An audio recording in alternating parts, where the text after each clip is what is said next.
Pokemon Sword and Shield expansion passes were announced today. This is a drastic change for Gamefreak, but represents a step into the modern game market. This might mean we won't have newly launched Pokemon titles until Generation 9, or they're testing this out and are also creating new Pokemon games as well. As expansions, we will be able to use our current save data and not be forced to repeat story elements.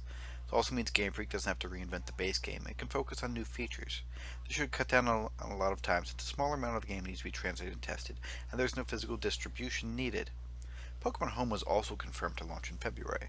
Maybe we won't be waiting long before we can transfer our Pokemon forward.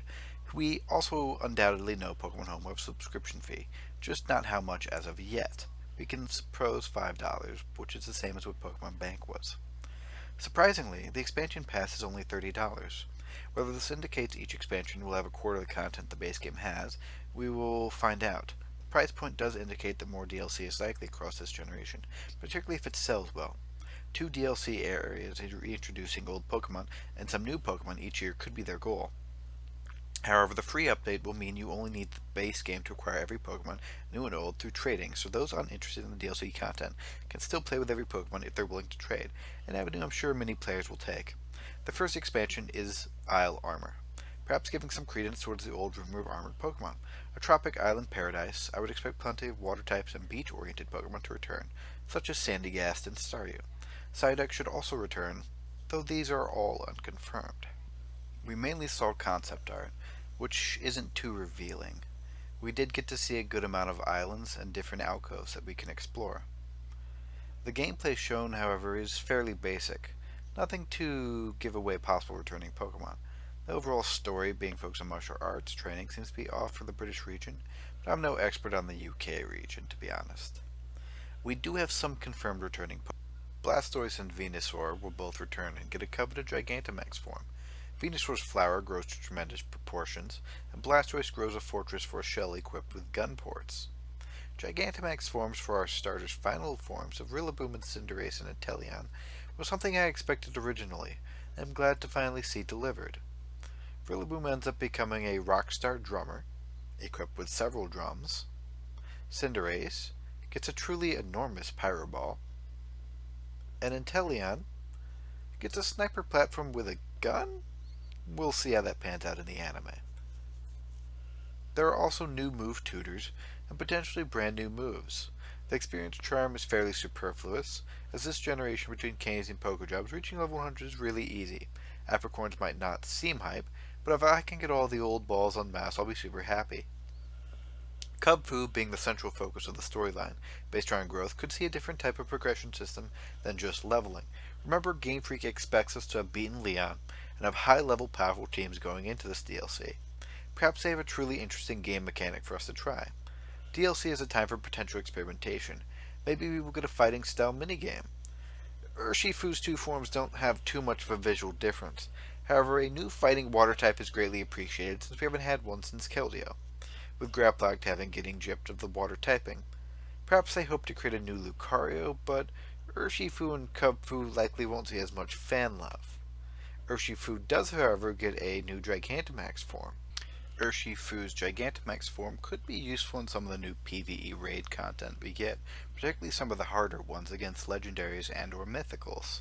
That is everything so far for Isle Armor. The second DLC, the Crown Tundra, feels far more ambitious, despite being farther off than Isle Armor. Darker, and full of snow and ice, I expect the return of Cryogonal and Jinx, possibly Statler and Sawsbuck in winter form.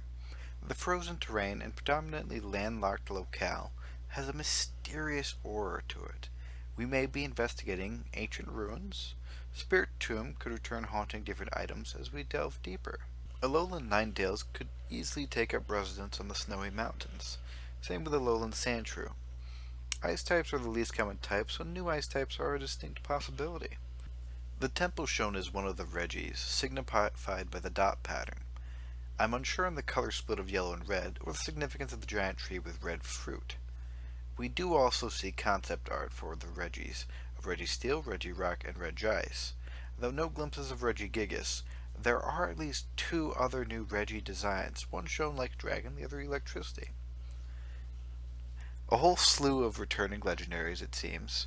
Crown Tundra will let us reacquire every legendary for VGC at the end of 2020.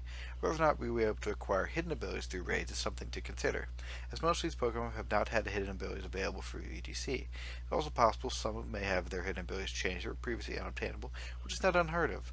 The return of Blue Orb, Red Orb, or Mega Evolution is unknown, but will greatly affect competitive play. Likely the Pokemon will split between the versions just like they were Ultra Wormholes. Landorus has returned to compatible for 2021. Run. Without hidden powers and minimal power creep for singles this generation, Landorus will be even more of a meta dominator, I fear. We will see if DNA spicers are leaning for Zekrom and Reshroom's final forms. Xerneas will return to dominate VGC. Enjoy your teams for now. Xerneas is just using Geomancy currently. The Tapus will remain dominant terrain setters. The foreign terrain setters have currently are inferior and will be quickly kicked out.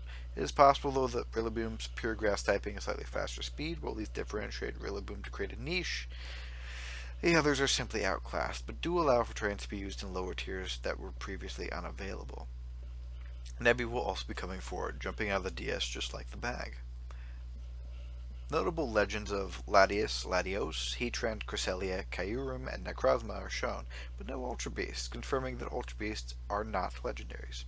Other Pokemon of Volcarona, Kingdra, Dedenne, and Nidoran line are confirmed. The Generation 1 legendary birds seem to be returning as Galar forms. Speculation on their typing is appreciated, since they feel like they have 3 types and are honestly hard to figure out. Zapdos looks to have gained the Dark typing, Moltres the Fairy typing, and Articuno the Psychic typing. Whether or not any of these actually have gained a type, or if it's just an appearance change, we don't know yet. The Crown Tundra legendary of Calyrex has a Psychic Grass type, only shares typing with Cantonian Executor and Celebi. Seems to be a Sage or Monk take on the typing. I feel as if it will have a second form when the bulb on Calyrex's head opens, or that could just be the Gigantamax form. A particularly interesting Pokemon. It seems to be some form of goat/plant hybrid. Twitter has also revealed a few new mons that the Direct didn't show. Cryogonal, Metagross, Elekid, Crobat lines, as well as Zoroark, Chansey, Marill, and Magnezone lines, are apparently confirmed. The final part of the Direct that interested me was Co-op Den Exploration. We don't have much information, but I'm hopeful for a dungeon-esque crawl where we fight progressively harder Dynamax fights with legendaries in the deepest parts and powerful rewards like PP Max and bottle caps available. Galar has brought us a great deal of PvE content that the community has adored in the form of max raid battles. Continued expansion should be encouraged, as now many of us have a point to train Pokemon that aren't interested in PvP battles. I'm looking forward to the expansions. I hope to see you all in the Iron Isles and scaling Crown Tundra when they launch later this year.